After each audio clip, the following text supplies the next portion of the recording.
तो हेलो दोस्तों, कैसे हैं आप लोग। आज की वीडियो में मैं आपको 5 ऐसे फैक्ट बताने वाला हूं जो आपको बिल्कुल पता नहीं होंगे। तो चलिए वीडियो को शुरू करते हैं। फैक्ट नंबर 1, ये सब तो हम जानते हैं कि बादल काले होकर बिजली गिराते हैं और पानी गिरता है, लेकिन क्या आपको पता है कि बादलों में पानी आता कहाँ से है? चलिए तो मैं बताता हूँ। इसकी शुरुआत वहाँ से होती है जहाँ पर बहुत सारा पानी इकट्ठा होता है, जैसे नदी, तालाब, सागर। यहाँ का पानी वाष्प के रूप में ऊपर की ओर उड़ता है, जिससे हवा इनको लेकर बादलों में से टकराती हैं, जिससे बादल का पानी सोख लेता है।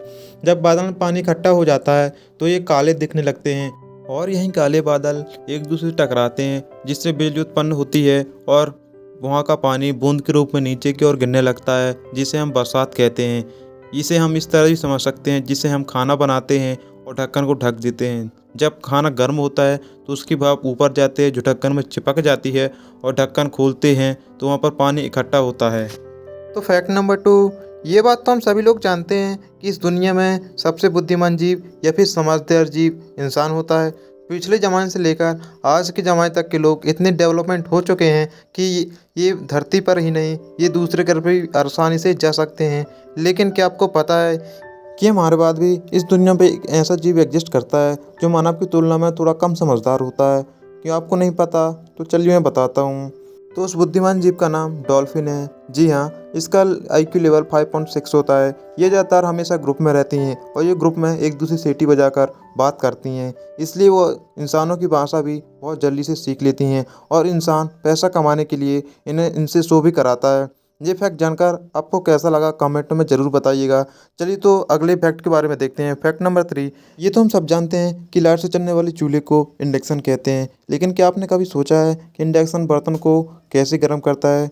चलिए तो मैं बताता हूँ। इंडक्शन के बर्तन अलग आते हैं क्योंकि इनके अंदर एक तरह की कॉपर कॉइल लगी होती है। जब हम इंडक्शन का यूज करते हैं तो धारा बहता सीधा कॉपर कॉइल तक पहुंचती है। ये सब तो हम जानते हैं। कॉपर कॉइल एक तरह की चुंबकीय प्रभाव उत्पन्न करती है, जिसके संपर्क में आने के बाद बर्तन और उसमें रखा खास सामग्री गर्म हो जाता है। तो फैक्ट नंबर 4, मधुमक्खी को तो हम सब जानते हैं और ये भी जानते हैं कि इसके काटने के बाद हमारा क्या हाल होता है। लेकिन क्या आप जानते हैं कि मधुमक्खी जब हमको काटती है तो वो काटने के बाद मर क्यों जाती है?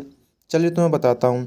जब मधुमक्खी हमको काटती है तो मधुमक्खी के पीछे का डंक हमारी बॉडी में लग जाता है, जिससे हम देख सकते हैं कि एक मधुमक्खी भागती है तो अपना डंक कैसे छोड़ देती है, और यही डंक जब हमारे शरीर में लगता है तो हमारा शरीर फूल भी जाता है, और इसी के बिना ये मधुमक्खी ज़्यादा देर जिंदा नहीं रह सकती और वो मर जाती है। तो फैक्ट नंबर 5, ये तो हम सब जानते हैं कि एक इलेक्ट्रीशियन का काम कितना खतरनाक होता है, और इस काम में सबसे ज़्यादा चांस करंट का होता है। अगर किसी को करंट लग जाता है तो उसकी मौत या फिर कोमा में क्यों चला जाता है?